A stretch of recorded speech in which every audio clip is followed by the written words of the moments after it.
is the Canon M50, one of the most portable and powerful mirrorless cameras on the market, and one of the most highly recommended cameras for YouTubers over the last so many years. And this is the Sony ZV1, Sony's point-and-shoot solution and direct rival to the Canon M50. The aim of this camera was to be vlog first and video first, and to break YouTube and also break and dethrone the Canon M50's hold on the YouTube market. In today's video, we're going to find out which of these two is the better camera for YouTubers in 2021.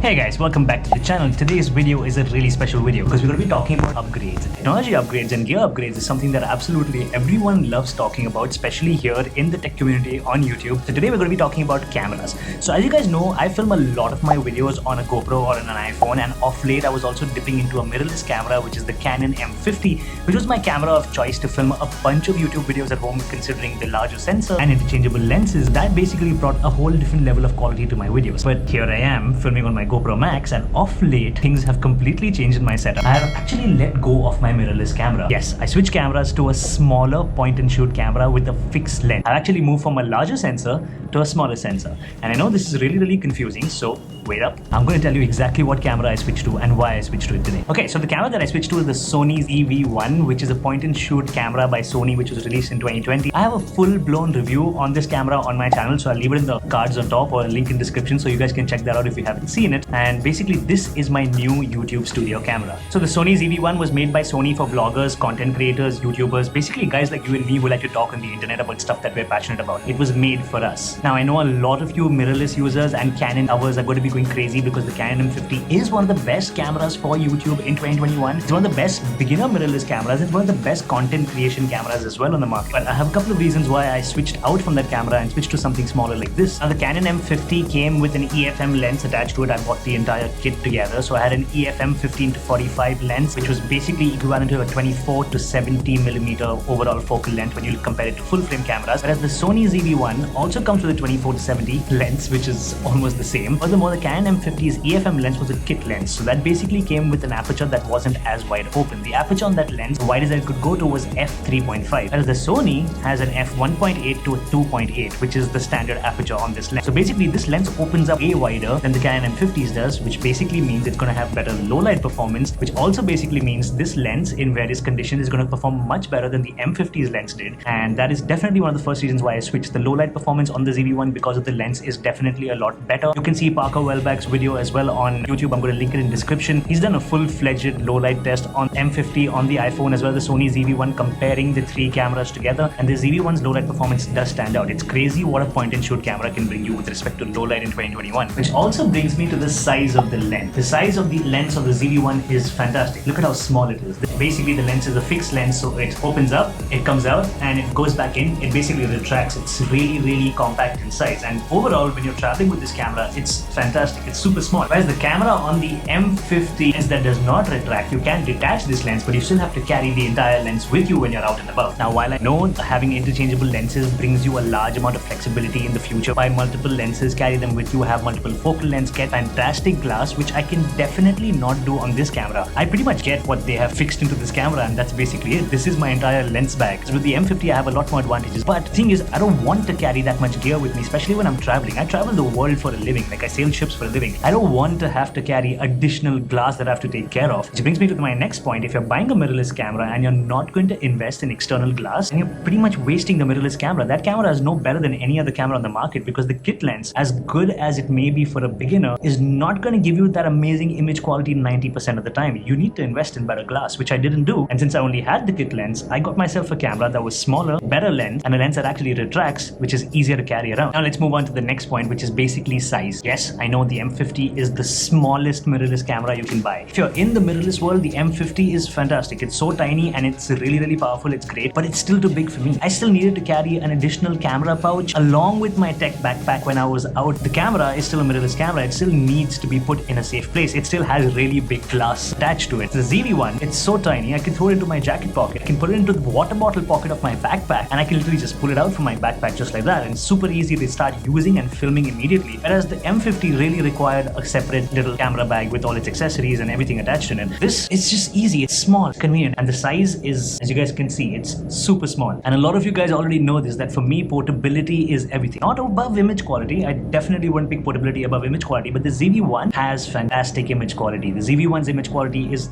already a bit better than the M50s if you're using just the kit lenses. Okay, so we talked about the lenses and we talked about the size of the camera, so we basically know two of the major reasons why I've switched, but that's not it. There's actually more. The next reason why I actually switched to the ZV1 is 4K. Now, if you're somebody who's looking to buy a new camera and you're looking at the ZV1, which is one of the best YouTube and content creation cameras in the market, or you're looking at the M50, which is one of the best mirrorless cameras for content creators and YouTubers, the M50 is not a 4K camera. So between the two, if you're looking at 4K, take the M50 out of the equation completely. The 4K is unusable because the autofocus is garbage and the camera crops in like crazy on the sensor, which basically means it's going to zoom in a lot more at the exact same focal length when you switch from 1080p to 4K on the Canon M50. I shot most of the videos that I shot on the M50 in 1080p because the 4K was dead. But the ZV1 shoots fantastic 4K. Now, there's no big difference between 4K and 1080p on YouTube. I mean, 90% of us can't even see it because most of you guys are watching your YouTube videos on smaller devices like your iPads or your tablet phones, and you really cannot make out the difference between 1080p and 4K. But as a creator, there is a bit of difference that you can make out. Let's talk about bit rates here. When I'm shooting in 4K on the ZV1, the maximum bit rate that I can get is 100 megabits. When I'm shooting on the Canon M50, the maximum resolution I have is 1080p, and the maximum bit rate for that is 60 megabits.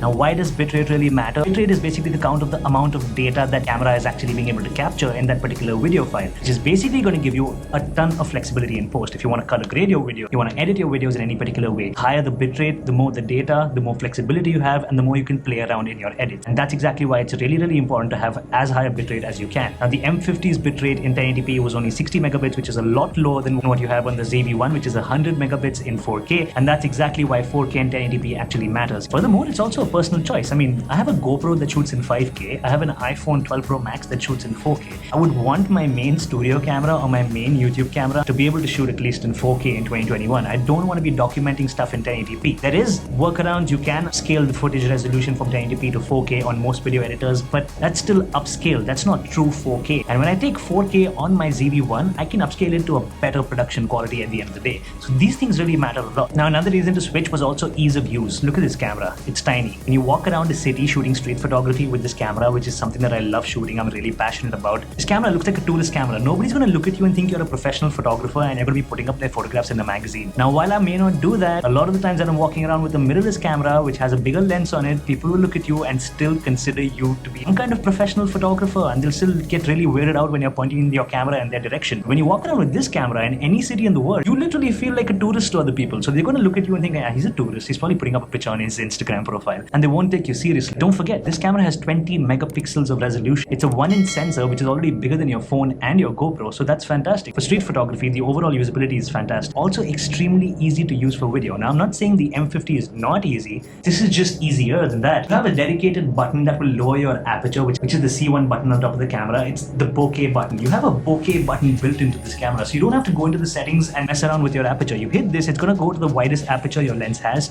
and boom, you have blurry background. You have an additional custom button right down here, which you can dedicate to make your product showcase button. I'm showing a product to the camera, the product's in focus, and that's product showcase. With the M50, if I had to show a product on the camera, I would have to cover my face with the product like this. But on the ZV1, I can literally do this. Right now, everything's in focus because I'm filming this on GoPro. It's fantastic. With a bigger sensor to be able to have such amazing autofocus capabilities, this is definitely better, easier to use. And that brings me to my next favorite feature on the ZV1, which is picture profiles. This has HLG, S-Log, S-Log2, S-Log3, various Sony picture profiles, basically found on bigger, more professional mirrorless cameras. Basically gives me higher dynamic range when I'm out filming if I ever need it. It also gives me log profiles, which I can color grade in post, whereas M50 doesn't have any of these kind of picture profiles. It has no log profile built in. Now, I don't shoot that much in log, but in the future, when I get better, I'm sure I'm going to need this feature, and I don't want to keep replacing my cameras over and over for that. You can get a third-party log profile installed onto your M50, but still third-party. It's not inbuilt. And the log profiles and HLG that you have on this camera is tried and tested, and they are amazing log profiles to use. So that just makes this one step more convenient and one step better to use. Now, majority of the time, my main photo camera was this one right here, which is the iPhone. It's a fantastic photo camera. And this year, you basically have Pro RAW on this camera. So that basically means you can shoot RAW on your phone natively, which is fantastic because Apple Pro RAW is a great feature, and I've been using it to shoot a large amount of street photography,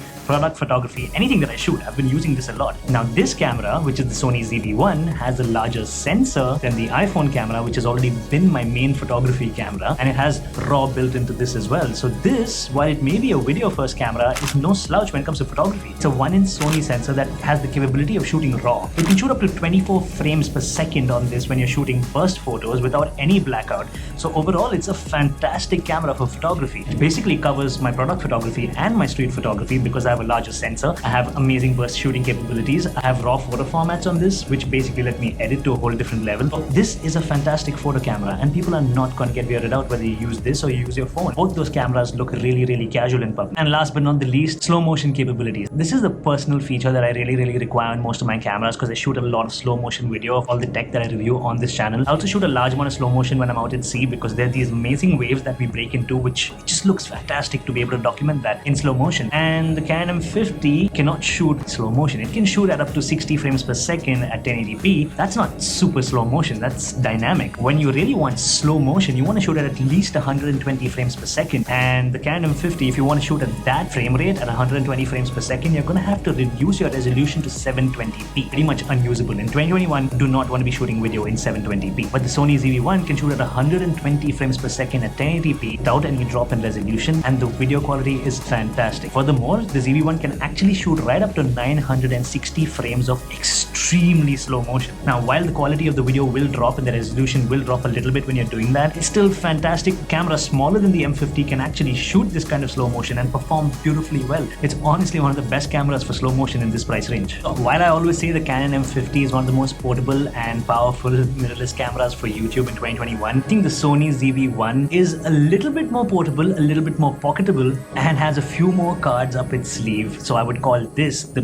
best camera on YouTube for 2021. This is pretty much why I switched from the Canon M50 to the Sony ZV1. I reviewed the ZV1 last year, like I told you guys. I loved it the moment I reviewed it, but I hadn't got my hands on a Canon M50 yet, so I didn't know which camera was better. Now I am fortunate that I could test out both these cameras and make an informed decision, and I'm also here for you guys, so you guys now know that I've tested out both these cameras. Both of them are fantastic in their own right, but you have my reasons as to why I think this is a better camera for YouTube alone. Again, don't get me wrong, the M50 is fantastic, especially if you're going to diversify from YouTube. If you want to create content, commercial content that's not on the platform that is YouTube, then again, the M50 might be a better choice because you can get better glass for it, which you can't do here. But on all other fronts, if you're just creating content for Instagram and YouTube and you just want a crazy small camera that you can actually document your entire life with, and you just want to grow your YouTube community and you want one camera that can do absolutely everything, this is the one that I would pick. It is truly fantastic. So if any of you guys are planning to buy a new camera, whether it's a Gopro, a smartphone that has a fantastic camera on it, a Canon M50 or the Sony ZV1, I've used most of these cameras, so I can definitely be of much use to you guys by helping you out with how to get started and what settings you should use. So definitely hit me up in the comment section, DM me on Instagram. I hope you enjoyed this video, and I hope you learned a little something with respect to the comparison between the M50 and the ZV1. For the fantastic cameras, I want to know which camera you guys think is better between the two, so hit me up on that as well. Do not forget to subscribe. It is absolutely free and it really helps me out. Hit the like button and definitely hit the bell notification. I'm Nitin Chawla. This was a fantastic conversation that we just had, so let's make it a routine thing. I want to see you guys in the next one. Peace.